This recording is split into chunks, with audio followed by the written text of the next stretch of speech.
All right, folks, in this one, we are going to be looking at some highlights LED strips.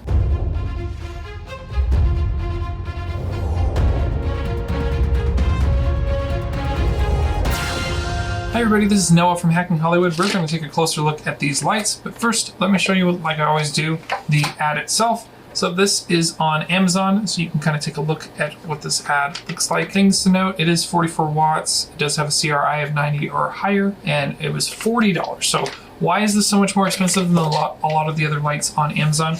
Well, the main reason is because the CRI, and that's the color reading index. That allows us to have colors that are more accurate because LEDs don't produce the same wavelength of light as traditional light bulbs. So depending on the quality of your LEDs, you can have better or worse LEDs that reflect skin tones and make objects look like they would in direct sunlight and that kind of stuff. So let's go ahead and unbox this. I've already opened it a little bit. We'll get a closer look at this LED strip and see how we do. So we have our LED strip itself. We have some instructions, and then we have a cleaning wipe for anti-static. That's interesting.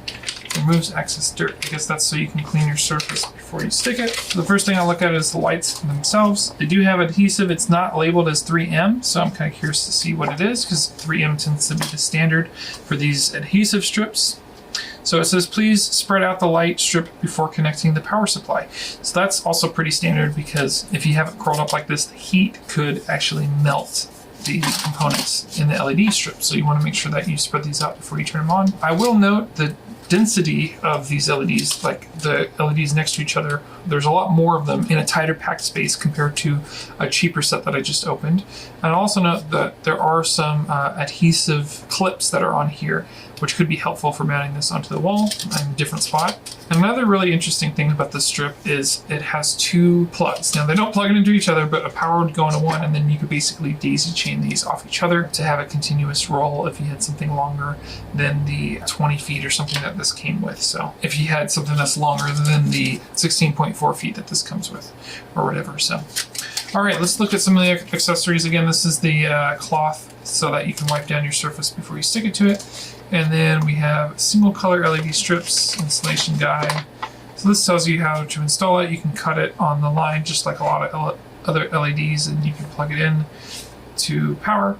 So just note that this device will need 44 watts or more to really give it its full power. It's going to be a lot brighter than some of the other strips that are out there. So looking at the label here, it's 12 volts or 4 amps of power. So whatever power you use for this, make sure that you have sufficient power. And then as we look at these LEDs, you'll see, yeah, like I said, they are tightly packed together. So the reason why I bought these lights was for my church. And we're going to create a little LED strip that kind of uplights the main pastor when he's speaking so that we can fill in some of the shadows around his face because we want to create more even lighting and have it a little bit less contrasty in the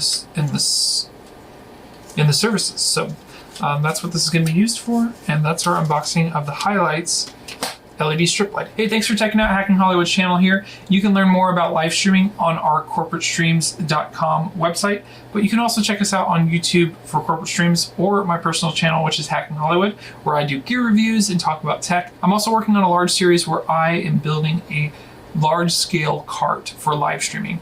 And so this is what I do for a living. I go to businesses and I go to events. I help put those online for webcasts and broadcasts like that. Also on my corporate streams page, we have a series about live streaming. It's called Streaming Basics. It's a 17-part series, completely free, so feel free to check that out as well.